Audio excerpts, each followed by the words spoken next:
Halo, salam jumpa dan salam budaya teman-teman semuanya. Berjumpa dengan saya Dinu Imansyah di Berita Teater.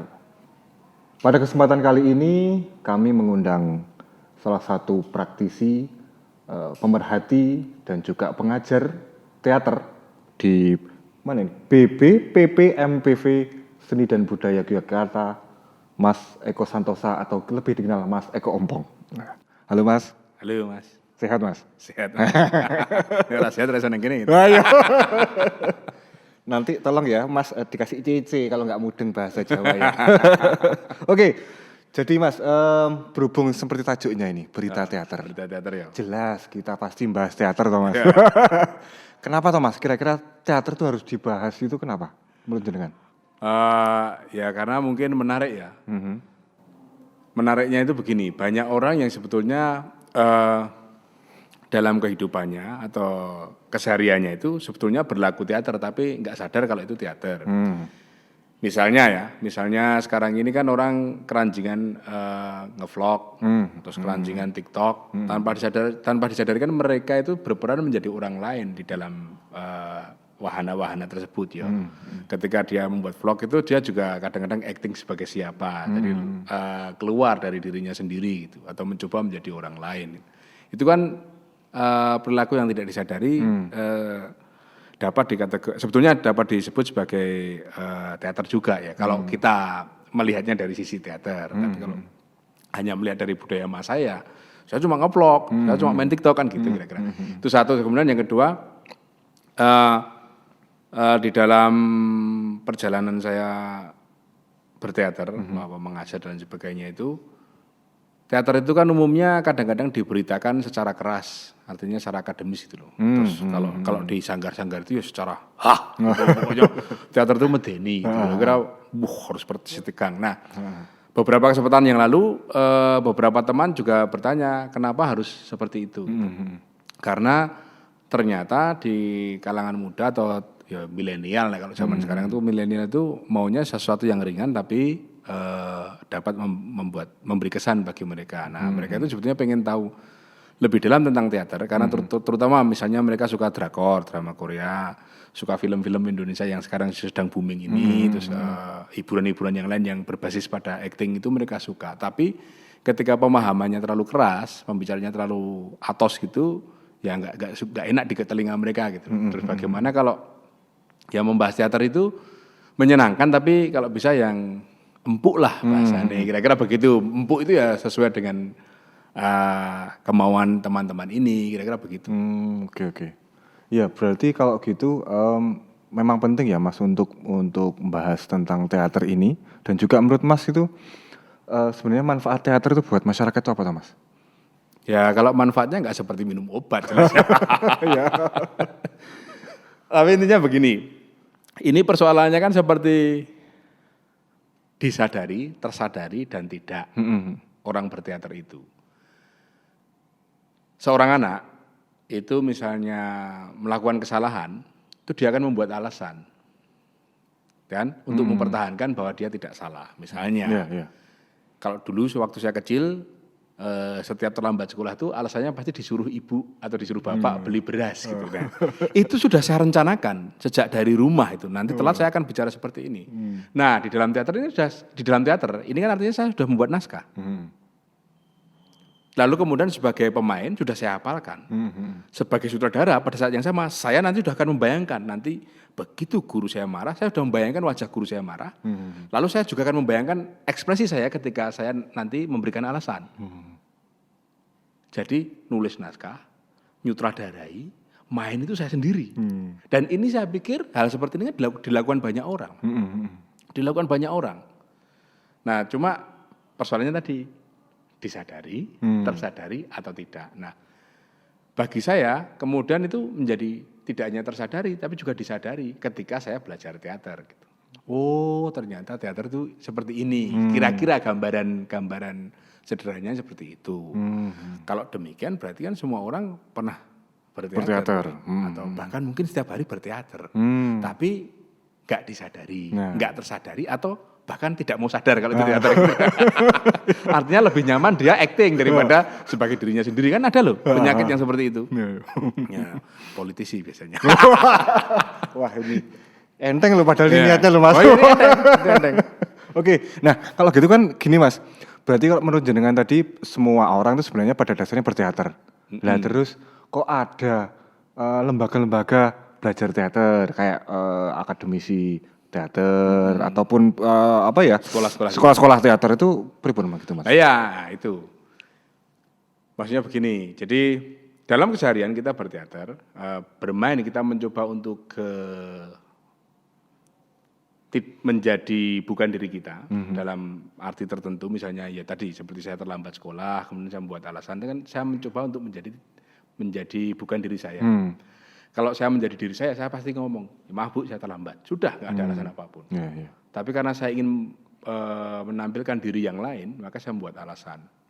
Ini banyak terjadi, anak-anak main polisi-polisian, main dokter-dokteran itu kan mereka ingin menjadi polisi, menjadi dokter. Dan kalau anak-anak ini kan asik, habis jadi dokter, besok jadi pasien. Kalau dalam kehidupan nyata kan nggak mau, dokter nggak mau jadi pasien, nggak mau jujur. Dia kayak gitu. Nah, persoalannya adalah kenapa dibutuhkan sekolah. Nah, ketika teater ini dipahami sebagai seni, nah ini masalahnya. Sama, semua orang pasti bisa gambar. Anak-anak kecil itu pasti kalau dikasih kertas sama pensil warna pasti gambar. Tapi untuk bisa gambar butuh sekolah. Pertanyaannya, loh dia udah bisa gambar kok, kenapa masih sekolah lagi? Semua anak juga bisa menyanyi, tapi kenapa masih harus kursus nyanyi juga? Semua anak juga bisa bermain misalnya badminton, tapi kenapa nggak menjadi atlet? Nah, ini dua hal yang berbeda. Kalau udah ngomong seperti ini berbeda. Nah, di teater penjelasannya gampangnya begini. Saya main polisi-polisian, itu ketika kecil, itu saya bisa menghayati sebagai seolah polisi beneran dalam pikiran saya. Dan teman saya itu bisa menghayati seolah penjahat beneran. Dan ketika gantian saya jadi penjahat dan dia polisi, itu juga dihayati. Saya itu tadinya polisi, kemudian saya menghayati peran saya sebagai penjahat dengan baik dan benar gitu loh. Itu oke. Nah, ini akan menjadi beda ketika ini diangkat di atas panggung. Panggung kan bukan kehidupan, apapun yang terjadi, panggung itu bukan kehidupan sehari-hari. Nah, ketika saya berperan polisi-polisian dan penjahat-penjahatan dengan taman saya di atas panggung dan ditonton banyak orang, ini berbeda. Berarti kayak butuh wawasan khusus untuk bisa istilahnya layak di atas panggung gitu Mas? Butuh pemahaman khusus dan pengertian khusus agar ketika saya bermain polisi-polisian dan penjahat-penjahatan di kehidupan sehari-hari ini tidak berubah di atas panggung. Karena kalau sesuatu diangkat di atas panggung pasti berubah. Nah, sekolah teater itu adalah kemudian mengajarkan bagaimana agar itu tidak berubah. Padahal situasi, lokasi, kondisi, waktunya itu berubah. Nah, ini yang nggak disadari oleh banyak akademisi juga. Wah, gimana itu Mas? Ya kan begini, jadi sebetulnya sekolah, kan ada orang bilang, acting yang baik itu tidak acting. Nah, bagaimana orang acting ini tidak acting, tapi dilaksanakan di atas panggung, bukan dalam kehidupan. Nah, ilmu itu yang semestinya diajarkan, bagaimana kamu berperan sebagai polisi-polisian tadi, tapi di atas panggung. Tapi mentalitasnya, situasinya, apa yang ada dalam diri kita itu seperti waktu kita main polisi-polisian itu. Nah, kesulitannya kan di situ. Sama ketika kita makan aja lah. Kita makan sendirian, itu berbeda dengan ketika kita makan, lalu tiba-tiba ada orang lewat nonton, wih, lagi makan ya Mas? Wah, makannya lahap ya, itu akan mempengaruhi kita. Lalu kemudian biar dikira tidak terlalu lahap, yuk pelan-pelan. Kemudian orang lain lewat, wah, makannya kok pelan-pelan Mas, sakit ya? Oh enggak, makannya lahap. Kan gitu loh, jadi ada semacam aksi reaksi antara penonton dan yang ditonton yang tidak disadari, bukan yang tidak disadari, yang tidak terjadi secara langsung, tetapi itu tersadari gitu. Jadi orang di atas panggung ini kalau ditonton orang itu paham kalau dia ditonton. Nah, bagaimana agar acting itu tidak seperti sedang ditonton? Nah, itu ilmunya kan di situ. Sebetulnya kan begitu.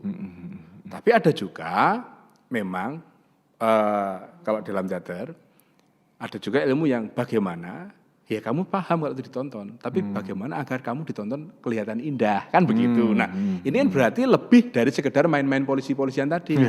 Kalau kamu main polisi-polisian di kehidupan sehari-hari kan kamu nggak pakai kostum. Oke, sekarang kamu dikasih kostum seperti polisi beneran misalnya. Yang penjahat dikasih kostum seperti penjahat beneran gitu. Terus kemudian dialognya diatur-atur. Kalau kamu main-main kan cuma ketangkap, dor. Nah, sekarang pakai pistol-pistolan yang agak benar misalnya. Barulah kemudian ketika itu di atas panggung, istilahnya kalau bahasa Spanyolnya itu rinonce gitu. Jadi diindah-indahkan, dibentuk-bentuk, kan ada seperti itu. Nah, itu yang butuh ilmunya.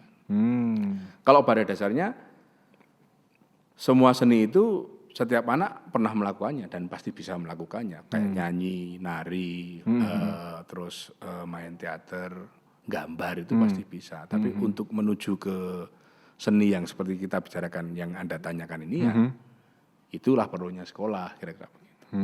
Oke. Wah, berarti memang wawasan teater itu melalui lembaga-lembaga dibutuhkan untuk. Tapi apa sasarannya memang hanya panggung saja, Mas? Kalau belajar di sekolah-sekolah formal kayak gitu itu? Enggak juga. Nah, ini kan kalau tadi yang kita bicarakan tentang teater tadi, ya sedikit banyak kan sebetulnya lebih berkaitan dengan actingnya. Saya tadi alasan terlambat, kan berarti acting ya. Meskipun secara keseluruhan itu teater karena naskahnya sudah saya tulis di kepala, terus kemudian cara ngaturnya juga saya sudah atur di kepala, nanti akan begini-begini, terus kemudian saya sampaikan. Nah, main polisi-polisian juga lebih banyak acting. Nah, di sekolah-sekolah seni itu pastinya nanti akan dibeda-bedakan. Mana yang rumpun khusus ngomong teater secara keseluruhan tadi, mana yang khusus ngomong acting, mana yang khusus ngomong atau membahas tentang tata panggung, riasnya, busananya dan sebagainya. Jadi pasti nanti akan dipilah-pilah gitu. Nah, kalau yang khusus tentang acting itu nanti pasti juga akan dipilah. Ini untuk panggung atau ini untuk televisi atau ini untuk film karena beda media itu pasti berbeda gitu.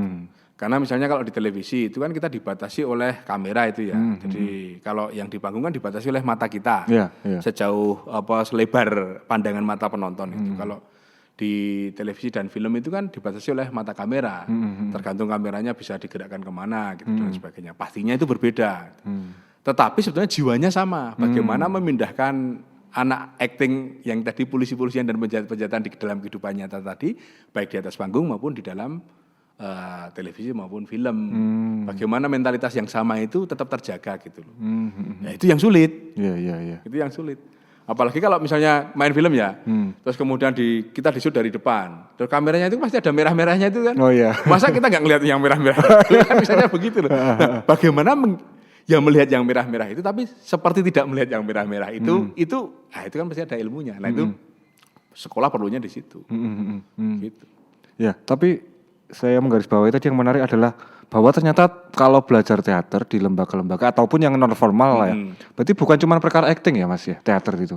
Iya, sebetulnya kalau teater itu kan banyak. Jadi istilahnya ubur-ambene ya. Jadi perangkatnya itu banyak, perangkat pendukungnya banyak ya. Jadi ada rias busana, terus kemudian tata panggung, cahaya, suara, terus ada manajemen juga, bagaimana cara memanggil penonton.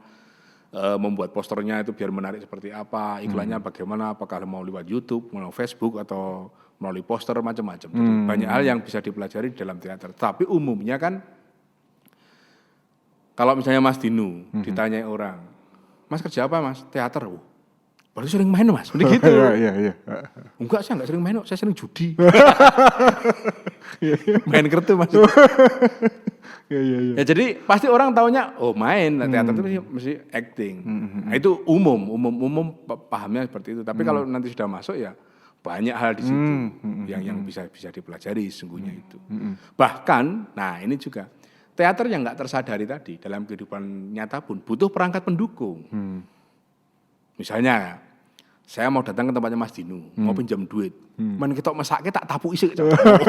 Kan gitu. Terus kemudian baju saya sobek-sobek kan ketok. Kan gitu. Pasti orang itu akan menyiapkan perangkat pendukung itu sesuai dengan tujuan apa yang hendak dia tuju dalam peristiwa tersebut.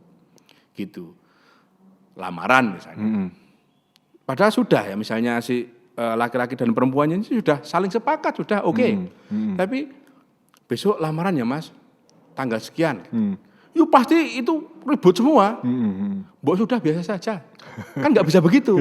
Sudah biasa saja, anak-anaknya itu sudah pada oke kok. Kita tinggal bilang oke saja, nggak usah. Tapi pas datang, nyuwun sewu, rawuh kula. Mesti ngono ki, iki ngopo pertanyaan ini? Kalau Kalau model dagelan kan dari belakang bagi yang ngapa. Iya. Gitu kan? Nah, itu dalam kehidupan sehari-hari begitu. Baik yang disadari. Kalau yang lamaran tadi kan disadari. Ataupun yang tidak tersadari itu secara naluriah. Karena saya datang mau pinjam uang, maka bagaimana penampilan saya itu juga kira-kira cocok untuk orang pinjam duit, gitu. Kira-kira begitu.